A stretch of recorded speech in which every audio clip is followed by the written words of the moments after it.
Hello everyone.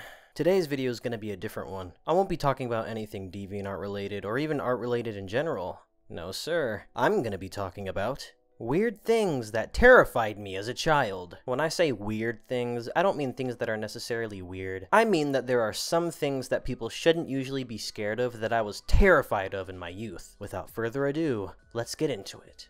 Number 1. Feature presentation logos. You know, those nifty little things that are shown after the previews right before a movie starts, mainly used on VHS tapes. I hated these things! I specifically remember being about 4 or 5 years old. My mom put on a VHS for me to watch in my room by myself. Quite a harmless way to spend time as a child. So I just kinda sat there, watching the previews, having a grand old time. When all of a sudden...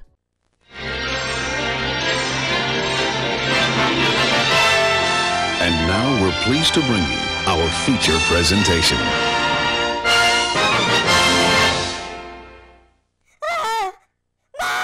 God damn, I hated this fucking thing. Ever since then, I would literally refuse to watch any Paramount VHS tapes. And anytime I just so happened to be around while one was being played, I would literally leave the room and cover my eyes every single time the feature presentation logo came blasting through the speakers of the 1990s Panasonic TV we had. I honestly don't know what about it scared me so much though. I can't even pinpoint what about this sequence scared me so bad. Alright, now for number 2. Flubber. Yes. That fucking weird Disney movie with Robin Williams in it. I was scared of this movie even more than the Paramount presentation logo. Like, irrationally scared. I hadn't even watched the damn movie before and I was absolutely terrified of this gelatinous blob with a giant ass. I also remember a time when I was in my kindergarten class, my teacher had put on Peter Pan for all of us to watch. And lo and behold, a fucking Flubber preview came on. I legitimately gasped as loud as I could and covered my eyes until the preview was over. But then when I was in 3rd grade, my teacher actually put on Flubber for us to watch on the last day of school. I didn't cover my eyes once.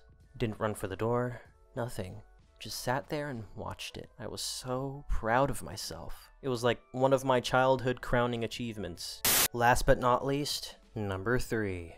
Amusement park mascots. I'm sure there are millions of kids and adults alike who can relate to me on this one. A specific instance of this was when I was, again, 5 years old. I was at Disneyland and we were going through Mickey's house in Toontown. I was super psyched to be doing this, as any 5-year-old probably would be, but I didn't realize the terror that lied just ahead. I remember turning the corner, holding my mom's hand, and all of a sudden I see none other than Mickey fucking Mouse himself, standing about 5 feet from me. My heart sank to the bottom of my asshole as I just stood there with a straight face, pretending not to be scared. Obviously, my mom wanted to get a picture of me, my brother, and Mickey, so I had no other choice than to just stand next to him as he put his hand on my back. I didn't smile. I didn't say cheese. I just stood there with a blank expression, as my heart fluttered faster than a hummingbird's wings. For the rest of that day, I was actually a bit traumatized. Even though it was just fucking Mickey Mouse, I felt like I had just seen the devil himself. Okay, that's hyperbole, but I feel like you get what I'm saying. He scared the absolute shit out of me. But anyways, this concludes our broadcast day. If you enjoyed the video, please leave a like, send some cringeworthy stuff to my DeviantArt, and if you haven't already, subscribe for more. See you guys next time!